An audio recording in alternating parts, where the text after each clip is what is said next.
কেন ৭৯,০০০ টাকার ভিসা ৫ থেকে ৭ লাখ টাকা একজন প্রবাসী ভাইয়ের খরচ হয়? হাই ভিউয়ার্স, যারা মালয়েশিয়া কাজের ভিসা কিংবা কলিং ভিসা বা মালয়েশিয়ার সর্বশেষ আপডেট জানতে চান তাদের জন্য আজকের ভিডিওটা ১০০% গুরুত্বপূর্ণ। ভিডিওটি না টেনে সম্পূর্ণ দেখুন, অবশ্যই আপনি মালয়েশিয়ার সর্বশেষ আপডেট আজকে জানতে পারবেন।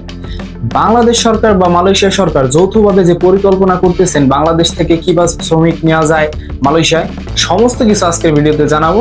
সো ভিউয়ার্স, ভিডিওটা শুরু করা যাক। আপনারা অলরেডি জানেন যে ৫ থেকে ৭ বছর ধরে বাংলাদেশের থেকে যে মালয়েশিয়া প্রবাসীদের সাথে যে সিন্ডিকেটটা হচ্ছে, মাত্র ৭৯,০০০ টাকার ভিসা ৫ থেকে ৭ লাখ টাকা পর্যন্ত খরচ হয়ে যাচ্ছে প্রবাসী ভাইদের। কেন এই সিন্ডিকেটটা হচ্ছে, কিসের জন্য, কোন জায়গা থেকে এই সিন্ডিকেট গুলো হচ্ছে, এগুলো আপনারা সবই জানেন। বাংলাদেশের কিছু ভুয়া এজেন্ট বা এম্বাসি বা দালাল, যে দালাল চক্র আমাদের মালয়েশিয়া প্রবাসীদের ভাইদের কাছ থেকে ৫ থেকে ৭ লাখ টাকা হাতিয়ে নিচ্ছে। এই বিষয়টা সম্পূর্ণ মালয়েশিয়া যে ভিসা প্রদানকারী অফিস এইসব বিষয় সবই জেনে গেছে। জানার কারণে বাংলাদেশ থেকে এখন লোক নেওয়া বা শ্রমিক নেওয়া বন্ধ করে দিছে। এই প্রসেসে যদি ভিসা দিবে না তারা সুন্দর মতো সিন্ডিকেট অফ করে তারপরে ভিসা দিবে। কেন ৭৯,০০০ টাকার ভিসা ৫ থেকে ৭ লাখ টাকা একজন প্রবাসী ভাইয়ের খরচ হয়?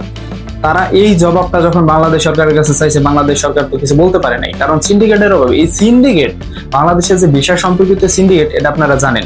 মাত্র অন্যান্য দেশ থেকে কি করে, ইন্ডিয়া থেকে, নেপাল থেকে, ভুটান থেকে মাত্র ১ লাখ টাকার মধ্যে মালয়েশিয়া কমপ্লিট, মালয়েশিয়া চলে যায়। আর আমাদের বাংলাদেশ থেকে ৫ থেকে ৭ লাখ টাকা খরচ হয় অনায়াসে। কেন এই খরচ হয় ভাই? এই বিষয়টা যখন মালয়েশিয়া সরকার বা মালয়েশিয়া ভিসা প্রদানকারী অফিস সম্পূর্ণভাবে জানছে, তখন থেকে বাংলাদেশ থেকে শ্রমিক নেওয়া বন্ধ করে দিছে। তাই আমরা পরবর্তীতে এই অক্টোবরের চলতি মাসে একটা সংবাদ পেলাম, যে সংবাদটা পেয়ে আমরা অনেক খুশি হয়েছি, যে মালয়েশিয়া প্রবাসী ভাইদের বা মালয়েশিয়া যারা যাবেন অপেক্ষায় আছেন তাদের জন্য গুরুত্বপূর্ণ একটা নিউজ, যে মালয়েশিয়া সরকার প্লাস বাংলাদেশ সরকার যৌথভাবে একটা পরিকল্পনা করছে কিভাবে এই সিন্ডিকেট ভেঙে বাংলাদেশ থেকে শ্রমিক আবার পুনরায় নেওয়া যায় মালয়েশিয়া। আমাদের বাংলাদেশে যত লাইসেন্সকৃত রিক্রুটমেন্ট অফিস বা এম্বাসি আছে তাদেরকে 10টি শর্ত দিছে। তারা যদি এই 10টি শর্ত মেনে ঠিকঠাক মতো কাজ করতে পারে, অবশ্যই তাদের ভিসা দেওয়া হবে, তারা ঠিক মতো আগের মতোই মালয়েশিয়া শ্রমিক পাঠাতে পারবে। সেই 10টা শর্ত আসলে কি? এক, যে এম্বাসি গুলা, লাইসেন্সকৃত এম্বাসি গুলা বাংলাদেশ থেকে মালয়েশিয়া লোক পাঠায়, তাদের মেয়াদ মানে তাদের লাইসেন্সের মেয়াদ 5 বছর হতে হবে। কম করে হলেও 3টা দেশের লোক পাঠানোর অভিজ্ঞতা থাকতে হবে। 3, এই 5 বছরের মধ্যে তাদের লাইসেন্স দিয়ে কম করে হলো 3টা দেশে 3000 লোক পাঠানোর অভিজ্ঞতা থাকতে হবে।